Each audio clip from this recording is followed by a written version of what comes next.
asalaamaaleykum mbokk yi ñoo ngi nuyu kenn ku ne ci turam ak santam di ñaan yàlla mi xam ni dara tëwu ko mu defal nu fanu gudd ak wér ak xéewal bu ngeen gisee ñii ñu toogee dafay firi rek ni ñi fi toog sukkandiku ci wàllu yoon gëm nañ ni ba fii ñuy wax ak yéen kii di Ousmane Sonko ci élection yi dina ci bokk ndax nag loo ci dul bu ca boo caa yaa ca te ñun jàpp na ni Ousmane ca la kàddu gi xam ni maa ngi koy yëkkati di ko biral liñ ci bëgg a leeral mooy lii kenn ku ne xam na ni alxamis bii paase Cour suprême dafa joxe ab dogal booba dëggal li xam ni cour d'appel bu Dakar àtte woon na ko mooy wax ni kii di Ousmane Sonko li xam ni moo ko boole ak ki ñuy wax le ministre Mame Mbaye Niang daan bi ñu ko daanoon ñoom Cour suprême dañ koy wéy di ko dëggal ñu leen di xamal ni leen daan boobu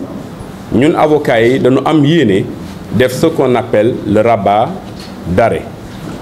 mooy wane ni mbir mi nu àttekat am na ay yoo xam ni dëppoowul ak wàllu yoon ba bëgg nañ ñu càmbaraat lu ni mel collectif bi xam ni nag aussi ñooy défendre kii di Ousmane Sonko ñoom ñi ngi xamal askanu Sénégal ni leen kii di Ousmane Sonko tey la gën a doon candidat tey jii la gën a nekk électeur tey jii la gën a éligible te sabab bi nekkul lu dul wàllu yoon ndax bu ngeen seetee le 14 décembre bii passé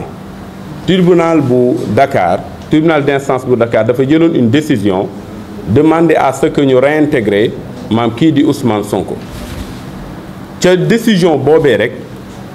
day wane ni kii di Ousmane Sonko mi ngi ci liste électorale yi te képp koo xam ni da nga ko bëggee génnewaat ci maanaam liste électorale yi yoon daf lay santaat nga delluwaat ci li ñuy wax maanaam procédure bi lay permettre nga ordonner sa radiation comme ni mu amee woon démb fële ci Ziguinchor kon loolu bëgg nañ Sénégalais yëpp xam ko ni décision bi xam ni wàcc na démb moom teewul kii di Ousmane Sonko wéy di nekk candidat ci élection yi xam ni moom la ñu jëm ñuy wax ni li jëm ci conseil constitutionnel décision bi mu jël collectif bi xam ni ñooy défendre les intérêts de Ousmane Sonko ñi ngi xamal Sénégalais yi ni leen comme ni ko yoon mayee dinañu def ay sàkkuteef ngir ñu examiner waat maanaam décision bi xam ni jël nañ ko te jàpp na ni teguwul ci wàllu yoon tey dëppawul ak genn kàggu ci xam ni moom lañu àttee ko ci wàllu élection lii daal la ma maanaam samay ñooñ santoon ma leeral ko maanaam waa réew mi ñu xam ni kon Ousmane Sonko tey jii la gën a nekk maanaam électeur tey la gën a nekk ku éligible tey la gën a bokk également ci élection yi xam ñu ngi jëm. Mon intervention se fera d'abord en français et après en wolof de façon très ramassée. Comme vous l'aurez compris, l'occasion c'est la décision qui a été rendue hier par la Cour suprême dans l'affaire Ousmane Sonko contre Mame Mbaye Niang, mais également le rendez-vous d'aujourd'hui au Conseil constitutionnel. Vous l'avez compris, le dossier de M. Ousmane Sonko a été rejeté pour motif pas du tout déclaré. Ce qu'il faut préciser d'emblée, parce que c'est la question qui taraude l'esprit de la quasi-totalité des Sénégalais. À l'heure où nous parlons, le candidat Ousmane Sonko est-il éligible ou pas? La réponse coule de source. Je vous dis et vous le redis, à l'heure où on parle, il n'y a aucune décision de justice, il n'y a aucune décision d'une autorité administrative qui puisse empêcher M. Ousmane Sonko d'être candidat aux élections présidentielles. Et mon propos, je le fonde sur des arguments de texte, parce que nous, ce qui nous intéresse, c'est le droit, c'est la loi. Et vous l'aurez compris, depuis lors, on s'est gardé de ne pas communiquer sur des questions juridiques, tout simplement parce que le dossier était en cours et nous sommes légalistes. Et aujourd'hui, les langues sont déliées, une décision a été rendue, on peut dire elle est définitive sous réserve de la procédure de rabat d'arrêt. On peut s'exprimer sur le débat que l'autre camp a voulu susciter juste après le prononcé dans l'affaire de la radiation de l'inscription de M. Ousmane Sonko. Parce que vous avez entendu dire qu'il y a un pourvoi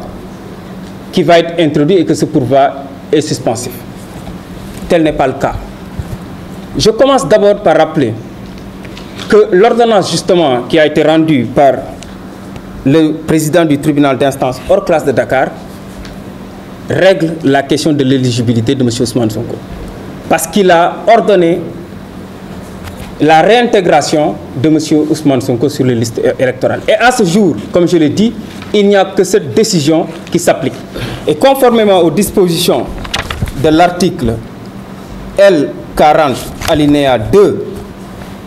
du code électoral, cette décision-là, elle s'applique tant qu'il n'y a pas une décision rendue par une autorité administrative qui prononce la radiation de M. Ousmane Sonko sur les listes électorales. Il faut que ça soit clair. Ça, c'est la première précision. La deuxième précision, c'est le débat suscité autour des dispositions des articles L29 et L30 du code électoral. D'aucuns disent que ces dispositions, à la suite de l'arrêt rendu par la Cour suprême, éliminent M. Ousmane Sonko. Ceux qui disent cela n'ont pas une lecture exhaustive et vraie de ces dispositions. Parce que nous faisons du droit. Soit on fait du droit ou on n'en fait pas. Et une lecture d'une disposition, elle est limpide. Moi, ces dispositions-là, contrairement à ceux qui croient ou qui affirment qu'elles sont contradictoires, je dis non. L'article L30 vient au contraire compléter l'article L29. Il n'y a pas de contradiction. Et ces dispositions maintiennent l'éligibilité de M. Ousmane Sonko. Pourquoi? Je rappelle que M. Ousmane Sonko a été déclaré coupable pour 2 infractions. L'injure publique et la diffamation. Et la peine qui a été prononcée, c'est une peine d'emprisonnement de 6 mois assortie du sursis et des dommages et intérêts. Ça, c'est les intérêts civils à hauteur de 200 millions. Aucune amende n'a été prononcée. C'est important. Et retenez bien cela. L'article L29 dit ceci. Le point qui m'intéresse, c'est le tiret 3. Ceux condamnés à plus de 3 mois d'emprisonnement sans sursis ou à une peine d'emprisonnement d'une durée supérieure à 6 mois avec sursis pour un délit autre que ceux énumérés au deuxièmement ci-dessous, sous réserve des dispositions de l'article L28. Cette disposition renvoie au tiret 2 de l'article L29 qui fait une énumération des infractions concernées. Et ces infractions sont les suivantes: le vol, l'escroquerie, l'abus de confiance, le trafic de stupéfiants, le détournement et la soustraction commis par les agents publics, la corruption et le trafic d'influence, la contrefaçon et en général pour l'un des délits passibles d'une peine supérieure à 5 ans d'emprisonnement. L'injure publique, la diffamation ne figurent pas dans cette liste des infractions visées par le tiret 2 de L29. Et donc l'article 3 qui nous concerne, qui a une appellation générique, effectivement, intègre les 2 infractions pour lesquelles M. Ousmane Sonko a été déclaré coupable, l'injure publique et la diffamation. Et pour ces infractions, comme j'ai dit, pour que le concerné soit écarté des listes électorales, il faut que la peine prononcée soit supérieure à 6 mois d'emprisonnement ou avec sursis même. Donc on n'est pas concerné, puisque la peine appliquée à M. Ousmane Sonko, c'est une peine de 6 mois avec sursis. Ça, c'est L29. Donc, sur le fondement de L29, personne ne peut écarter la candidature de M. Ousmane Sonko. Alors, prenons l'article L30, parce que les détracteurs de la candidature de M. Ousmane Sonko trouvent justement écho sur cette disposition de l'article L30. Donc, je disais à l'entame de mon propos qu'elle n'est pas contradictoire à l'article L29. Elle vient compléter plutôt. Elle complète l'article L29 dans la mesure où, dans l'article L29, il n'était pas prévu un délai de 5 ans. Il n'était pas prévu également le point de départ. Ici, article L30 complète en disant c'est à compter de la date à laquelle la condamnation est devenue définitive. Ces aspects n'avaient pas été prévus par l'article L29. C'est en cela que cette disposition L30 n'est pas contradictoire mais complémentaire. Alors, le point qui nous intéresse, parce que si, pour ceux qui ont fait de la logistique et qui comprennent comment on lit une disposition légale, il y a un adverbe qui est utilisé ou un vocable qui est utilisé, un vocable plus exactement qui est utilisé, c'est le soit. Le texte dit ne doivent pas être inscrits sur la liste électorale pendant un délai de 5 ans à compter de la date à laquelle la condamnation est devenue définitive. Les condamnés, soit pour un délit visé à l'article L29, retenez bien cela, soit pour un délit visé à l'article L29, ce n'est pas notre cas, troisième tiré, je veux dire, L29 troisième tiré, à une peine d'emprisonnement sans sursis égale ou supérieure à 1 mois et inférieure ou égale à 3 mois. L'article 29, alinéa 3, effectivement, vise la diffamation et l'injure. Et retenez bien, pour ces infractions, on parle d'une peine ferme une peine d'emprisonnement sans sursis égale ou supérieure à 1 mois et inférieure ou égale à 3 mois. C'est le premier aspect. Ou à une peine d'emprisonnement avec sursis égale ou supérieure à 3 mois et inférieure ou égale à 6 mois. Ça, je le répète, je le précise, cette partie de la disposition vise les condamnés soit par un délit visé à l'article L29, troisième tiré. Donc, le candidat Ousmane Sonko n'est pas concerné, puisque lui, sa peine,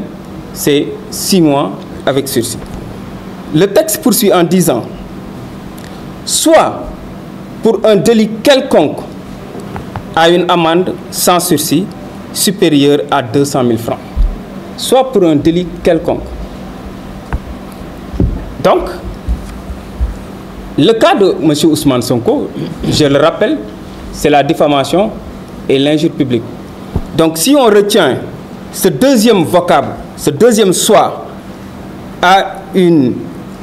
amende sans sursis supérieure à 200 000 francs, je peux dire qu'on n'est pas concerné. Parce que pour le cas de Ousmane Sonko, l'amende n'a pas été prononcée. Donc, aussi bien sur le fondement des dispositions de l'article L29 du Code électoral, l'article L30, M. Ousmane Sonko n'est pas concerné, il n'est pas éligible. Ça, c'était mon propos en français. Et je vais le résumer très rapidement en wolof. Mbokk yi ñu ngi leen di gërëm di leen sant di wax ne li ñu fi indi pour leeral askan si li nga xam ne moo fi am démb ak tey démb mooy àtte bi Cour suprême joxe si dossier Mame Mbaye Niang Ousmane Sonko tey mooy dossier bi nga xam ne dem nañ ko déposer conseil constitutionnel ñu rejeté ko te ba day waxuñu lan moo tax ñu rejeté ko ñuy leeral nag askan bi pour di leen xamal ni ñii nga xam ne ñooy wax ne Ousmane Sonko si àtte boobu am ak yenn fondement yi nga xam ne dinaa si revenir dañ ko éliminer loolu amul. benn bi ma koy leeral te mu rëccoon ma si sama kàllaama tubaab mooy ñuy wax ne pourvoi en cassation bi ñu def si décision bi tribunal d'instance bu Dakar rendre joxe le 14 décembre daf ko bloqué ñooñu wax ñu dëgg. lu tax parce que boo demee si la loi sur la Cour suprême la loi de 2017 modifiée par la loi de 2022 dafa am ñaari côté benn bi mooy disposition générale nga xam ne mooy appliqué si cas de figure yëpp yeneen yi mooy ay dispositions spécifiques bu si nekk moom lu ko appliqué civil ak commercial social pénal ak électoral boo demee foofu dafa am disposition boo xam ne mooy régler problème mu caractère suspensif recours bi mooy article 36 te article 36 boobu dafa lim cas yi nga xam ne boo amee jàpp nañ ne pourvoi en cassation bi daf koy suspendre boobu dinaa leen ko liiral mu leer benn yoon ndax dama jàpp ne tey farata la ñu leeral askan bi ñu xam lan moo xew donc article 36 moo ne le délai de recours et le recours ne sont suspensifs que dans les cas suivants en matière d'état mooy benn bi ñaar faux incident ñett vente immobilière ñeent pénal waaye ci pénal boobu boolewuñ ci intérêt civil yi maanaam mbirum koppar 5 dans les cas prévus à l'article 74-2 article 74-2 boobu mooy waxu extradition expulsion des étrangers ma leen di leeral ne yii ma lim nii matière électorale bokk ci donc ñiy wax ne pourvoi en cassation bi dafa bloqué décision juge bu Dakar ñu ko waxuñu dëgg boobu mooy premier leeral bi beneen leeral bi mooy décision bi nga xam ne rendre nañ ko démb mënul yàqal Ousmane Sonko mu présenté wu si lan laa ko teg article L29 article L30 mais surtout article L40 alinéa 2 ndax article L40 alinéa 2 dafa ne su amee décision boo xam ne rendre nañ ko mu rétablir nit ki ci liste électorale bi lenn rek mooy mën a daaneel loolu mu amaat décision autorité administrative boo xam ne dafa ñëw dindiwaat ko ci liste bi te tey ji ba may wax ak yow gisuma décision boo xam ne jóge na ci une autorité administrative mu génnewaat Ousmane Sonko ci liste électorale donc ba tey ji candidat la L29 également dafa ñëw leeral yan infraction ak yan atte ñoo mën a génnal nit ki ci liste électorale ci loolu alinéa 3 L29 moo ñu concerne ñun parce que Ousmane Sonko ñaari infraction lañ ko doon toppee mooy injure publique ak diffamation article L29 ne pour ñaari infraction yooyu bu dee nit ki dañ ko condamné kaso goo xam ne sax du ko tëdd bu weesu juróom benn weer même bu dee sursis la mënatul nekk candidat may leeral ne Ousmane Sonko 6 mois d'emprisonnement donc lañ ko condamné weesuwu ko ñu dem avec sursis boo xam du ko tëdd ñu dem article L30 boobu nag moo indi coow gi parce que nit yi si boobu lañ sukkandiku pour wax ne mënatul nekk candidat ma ne leen déet L30 ñëwul wax loo xam ne dafa méngoog li dafa wuteeg plutôt lu L29 wax déedéet L30 dafa ñëw compléter plutôt li L29 wax ndax L29 dafa gàtt waxam L30 moo ñëw dolli si yi nga xam ne nekkul woon si L29 lu si mel ni juróom at yoo xam ne mënatoo ko nekk candidat su dee dañ la teg daan yooyu juróomi at mënatoo ko nekk mais mu fekkee mu nekk atte boo xam ne kenn mënatu ko song loolu mooy condamnation définitive loolu nekkul woon si L30 si L29 plutôt loolu la L30 leeral beneen bi tamit mu ñëw revenir at si infraction yi nga xam ne moom la ñu visé L29 yu si mel ni vol escroquerie abus de confiance trafic de stupéfiants yooyu nga xam ne ñooy tiré 2 bi mu ñëw wax ne su dee peine bi dafa ñëw nekk weer wala mu weesu wala mu bañ a tolloog weer donc inférieur ou également ak ñetti weer wala mu nekk peine d'emprisonnement sursis bu tolloog ñetti weer kooku nit ki mënutul nekk candidat wala mu tolloog juróom benn weer mooy premier pàcc L30 beneen pàcc bi nga xam ne nag moo ñu concerne ñun mooy bii wax naan su dee dañu teg daan nit ki infraction quelconque muy mel ni diffamation ak injure publique bi nga xam ne moom la ñu teg daan Ousmane Sonko boobu bu dee dafa am une amende sans sursis boo xam ne weesu na 200 000 francs may wax ne ñun mënuñu appliquer parce que pour le cas de Ousmane Sonko amul amende donc loolu laa bëggoon leeral mu leer ci opinion ñu xam ne amul benn disposition boo xam ne tey mën nañ ko teg muy L29 muy L30 muy L42 muy 36 loi organique sur la Cour suprême boo xam ne tey jii mën na gàttal candidature Ousmane Sonko. donc dégg ngeen li ñu leen fi expliqué yëpp defe naa leer na bu leerul peut-être mën ngeen poser quelques questions comme suma confrère Larifou Saïd Larifou dafa wax en français dama bëggoon wax rek ci olof pour gën a leeral ci droit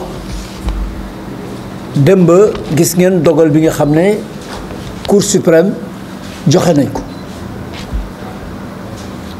dégg ngeen la fa avocat général wax avocat général dafa wax nañu casser arrêt bi arrêt cour d'appel bi te ñun dañu développé démb juróom-benni moyen yoo xam dañ ko diviser en 16 branches 16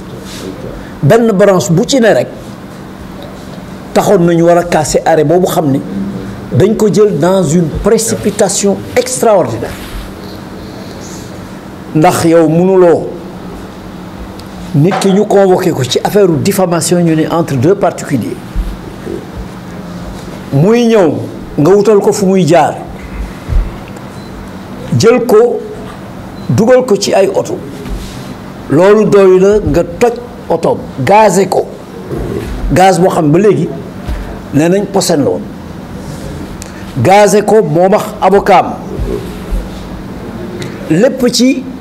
kaay wuy si procès en diffamation boo xam ne bi bu la neexee sax nga bañ a dem ñu forcé la indi le tribunal sa médecin ñëw xool la foofu tribunal nga tëdd suñu confrère Ciré Clédor d'ailleurs dafa mel ni ko gumba toog na ay fan du gis bu baax ndax gaz boobu ñu leen gazé moom ak Guy Marius Sagna ak donc loolu ci kaay wuy si tribunal ñu ñëw indi ay certificats médicaux ni juge bi certificats médicaux yi mooy wane ni Ousmane Sonko mënul taxaw à la barre renvoyer affaire bi ba mu mën a ñëw taxaw alors que code de procédure pénale dafa wax ni keroog confrère ma ko du ma ko war a wax ñu indi certificats médicaux yi juge bi ni du ko jël or certificats médicaux yi bu amee loi dafa wax ni tribunal dafa war a dem fekki nit ki feebar te mënta ñëw daf ko war a dem fekki fa mu ne bu dee prison la ne wala mu nekk hôpital dañ ko war a dem seeti ko foofu déglu ko dresser procès verbal boo xam dañ koy indi avocat mi plaider ñu ne loolu du am àtte ci saase 2 mois de prison avec sursis et 200 millions d'amende 200 millions d'amende kenn mësu ko dégg dommage sur intérêt kenn mësu ko dégg bi Sénégal bi justice Sénégal bi amee ba léegi 200 millions ci diffamation kenn mësu ko dégg la ëpp 20 millions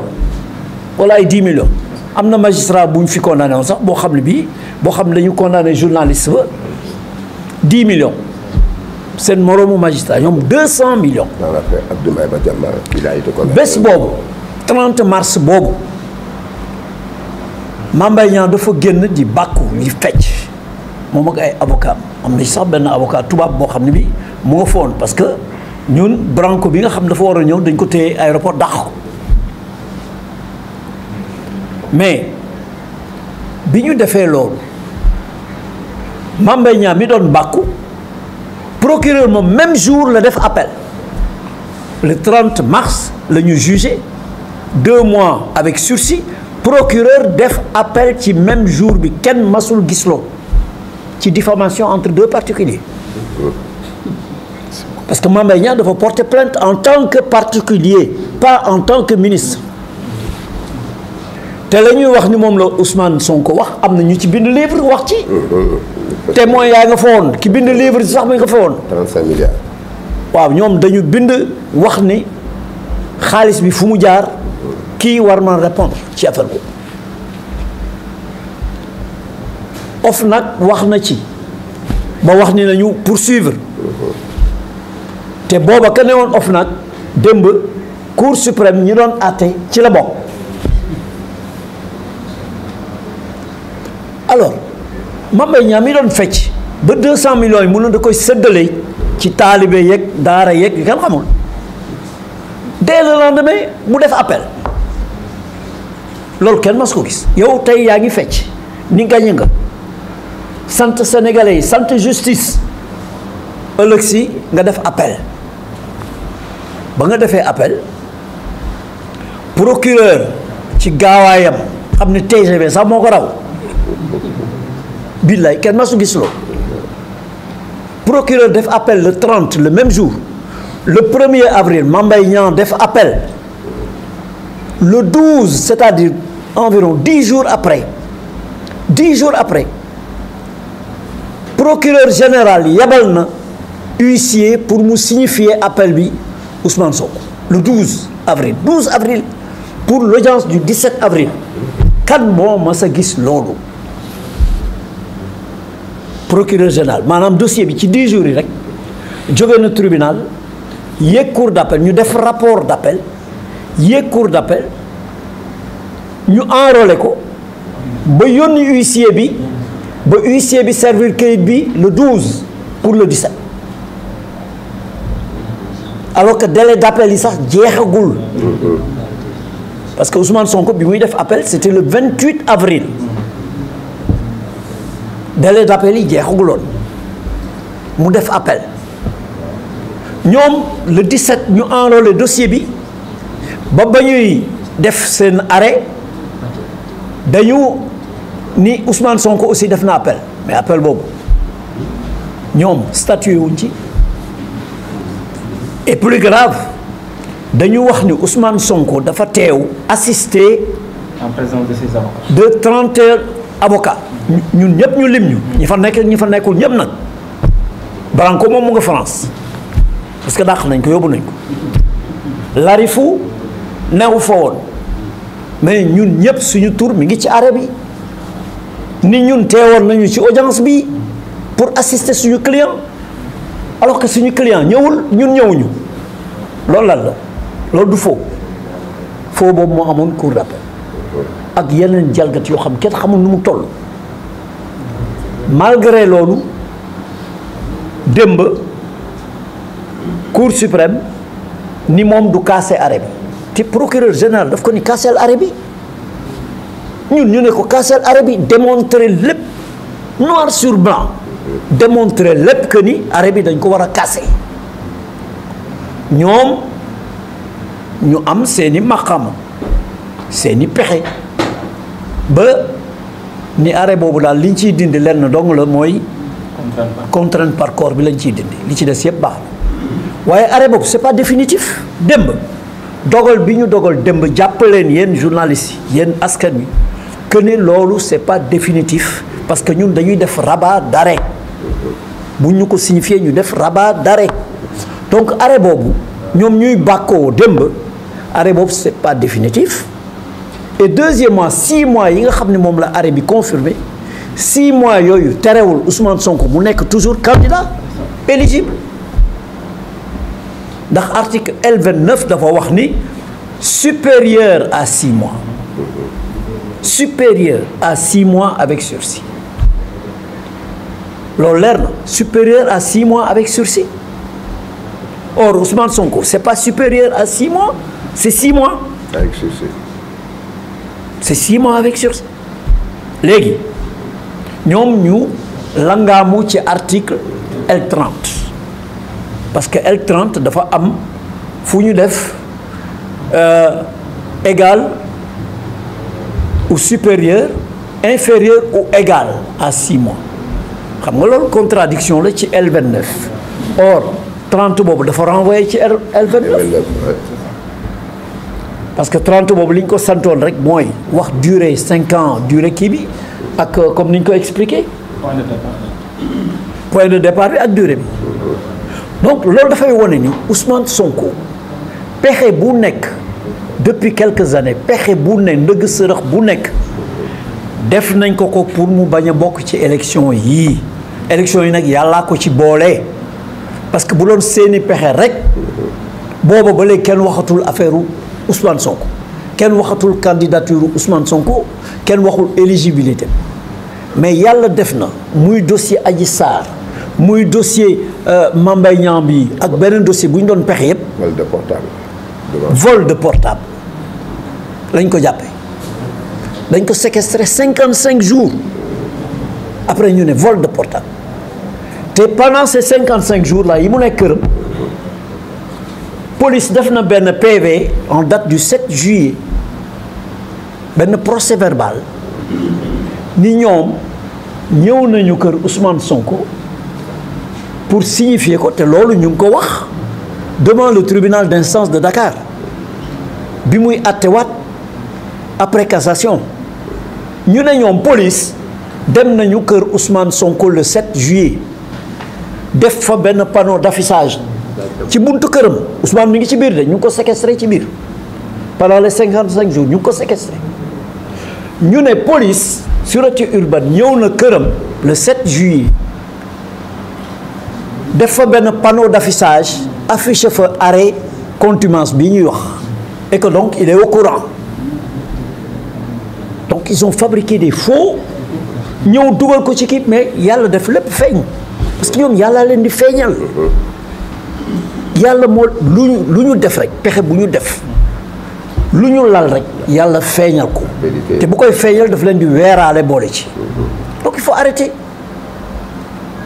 te kii lenn rek moo tax ñu bañ mu bokk man dama ni takk ndeeram sax dañ ko ragal man gëm naa ni bu ñuy gént guddi dañuy def cauchemar di gis Ousmane Sonko mais nañ gëm yàlla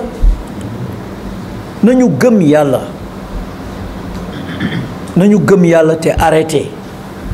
parce que bu yàlla ne day bokk day bokk bu yàlla ne mooy nekk président ëllëg moo koy nekk gis nañ ba tàyyi ku ñu jàpp ci kaso bi mu xëy gagné dem nekk président dem palais mais li ñuy def yépp di nëxal xelu nit ñi bëgg leen décourager ba ci tey li ñu def tey lan moo ko gën a grave yow ñu ne yow commission bi nga xam ne ñoom ñooy vérifier kii commission boobu ñu ne commission bi bala muy ubbi sa pli foog sa mandataire teew mandataire bi mu ñëwee tey ubbiwuñu pli président moo toog kii présider commission bi xam ne waa conseil ñu ngi ci ak ñeneen ak ñeneen ki nga xam ne moom mooy président wu conseil constitutionnel daal di wax ne wax maître Ciré Clédor Ly ni ko seen dossier duñ ko xool parce que dafa am lu ci manqué laaj ko lan moo ci manqué mu ne ko dinañ la ko wax dinañ la ko notifier kooku ni ko mais dañu convoqué ñëpp pour ubbi seen dossier ci seen kanam man dama bëgg ngeen ubbi suñu dossier suma kanam ñu ne ko daal am li ñu la war a wax daal danañ la ko wax jógal dem woo gendarme yi ñu ñëw génne ko par force ci lu ñaaw loo xam ni kenn xaaru ko woon ci conseil constitutionnel ak président loolu nag dafay annoncer lii ñëw après en tout cas ñoom pexe yi ñu mën yëpp def pour Ousmane Sonko bañ a bokk ñu ngi koy def te pareeguñu yàlla nag ñun dañu làq Ousmane Sonko ci ginnaaw yàlla lu ñu mën loo xam ne li yàlla àndu ci nañ ko def te ñun gëm nañ ni ba ñu yàggee pexe ba léegi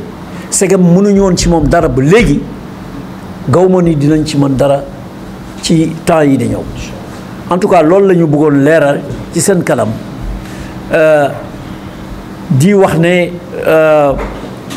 recours bi danañ ko déposer mandataire bi bu jotee maanaam maître Ciré Clédor Ly bu jotee notification yi nga xam ne moo tax ñu ne du ñu xool dossier bi danañu def recours devant la cour de conseil constitutionnel. Oui, j'interviens pour exprimer une nouvelle fois ma conviction sur cette affaire. C'est une affaire qui s'illustre pour moi comme étant un long chemin des injustices qui est entamé depuis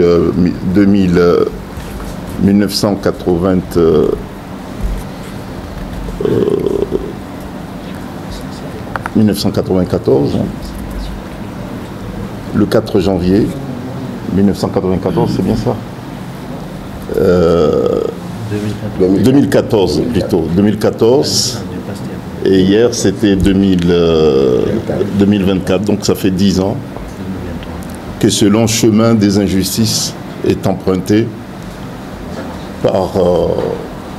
des Sénégalais qui ont la conviction qu'il est possible de donner à ce pays une autre vision. Et depuis qu'ils ont eu le courage d'exprimer leur ambition pour leur pays, des obstacles ont été érigés pour empêcher cette vision de se concrétiser. Ce qui a été rendu hier comme décision est une réponse par rapport à cela. Et il s'agit d'une tentative d'enterrement de la démocratie et puis de ce que nous pensons comme étant un état de droit. Et comme nous sommes avocats aussi convaincus, notre vocation c'est de déterrer cette mort. Voilà. Et certains jubilent comme quoi Ousmane Sonko n'est plus éligible. Et lorsqu'on parle du droit, nous répondons que Ousmane Sonko, avec des arguments qui ont été évoqués ici par mes confrères, nous soutenons et nous défendons comme quoi Ousmane Sonko reste juridiquement éligible. Bon, maintenant, l'aspect politique, je pense qu'il y aura une réponse politique et cette réponse politique sera appropriée, adéquate, et c'est le peuple sénégalais qui répondra à cela le 25 février prochain. Mais au point de vue juridique, ça a été dit, nous disposons encore des moyens juridiques pour aller encore dans le combat, dans l'affrontement judiciaire avec ceux qui ne veulent pas voir cette ambition se concrétiser, se réaliser dans l'intérêt, non pas d'un groupe, mais dans l'intérêt du peuple sénégalais. Et au-delà du Sénégal, des peuples d'Afrique en général, qui émet un espoir légitime sur le Sénégal comme étant un pays qui s'est toujours illustré jusqu'à maintenant comme étant l'un des champions de la démocratie en Afrique. Bon, donc la décision qui a été rendue hier n'a aucun impact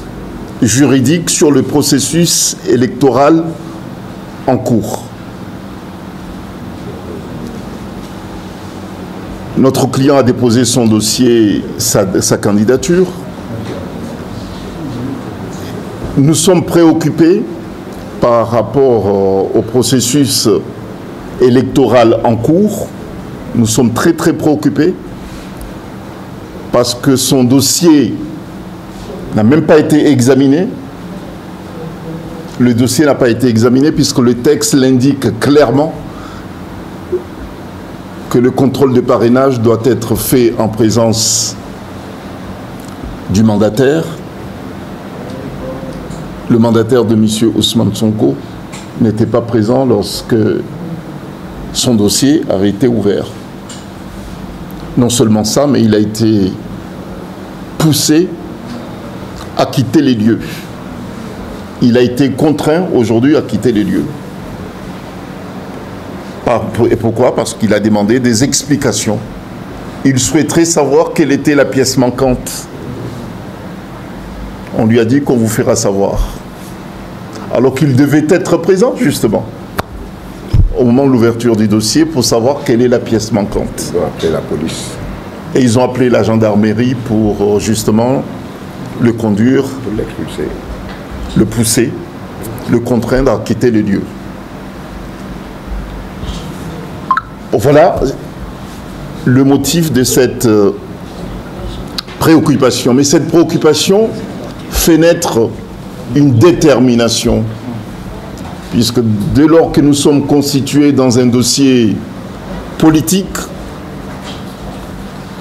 nous savons qu'il nous faudrait non seulement de la conviction, mais aussi la constance, et puis de la résistance, et puis de la combativité. Et je pense que tous ceux qui sont là et ceux qui ne sont pas là sont très déterminés à nous battre encore plus pour parvenir à cet objectif légitime. Nous tenons à le dire que le calendrier judiciaire qui a été imposé à M. Ousmane Sonko, c'est un calendrier au fait politique. C'est un calendrier politique. La date du 4 janvier n'est pas tombée par hasard. C'est une date qui a été choisie parce qu'il fallait honorer une commande politique. Lorsqu'on parle d'un climat agressif, c'est par rapport à ça, à ce calcul politicien pour parvenir à l'élimination d'un adversaire, l'élimination d'un Sénégalais qui a le droit, au même titre que les autres, de se porter candidat à une élection capitale pour l'avenir de son pays. Il s'agit du leader, du principal leader de l'opposition, l'homme le plus populaire, l'homme politique le plus populaire du Sénégal. Il s'agit d'un déni de démocratie. Il s'agit d'un mépris au vœu des millions de Sénégalais qui aspirent à cette alternance en faveur d'une génération de Sénégalais qui croient à un autre avenir pour ce pays, à un autre avenir pour l'Afrique. Mais il s'agit de quoi, en fait, la décision d'hier? Il s'agit d'un ministre en fonction qui a été, non seulement, qui n'a pas été attaqué ni insulté. Son nom a été cité dans un rapport qui n'a pas été rédigé ni par M. Ousmane Sonko, ni par PASTEF. Il a fait allusion à ce rapport. Mais cela équivaut à une peine de 6 mois avec sursis. Cela équivaut à 200 millions de francs CFA de dommages-intérêts. Comme si c'est M. Ousmane Sonko qui avait rédigé ce fameux rapport.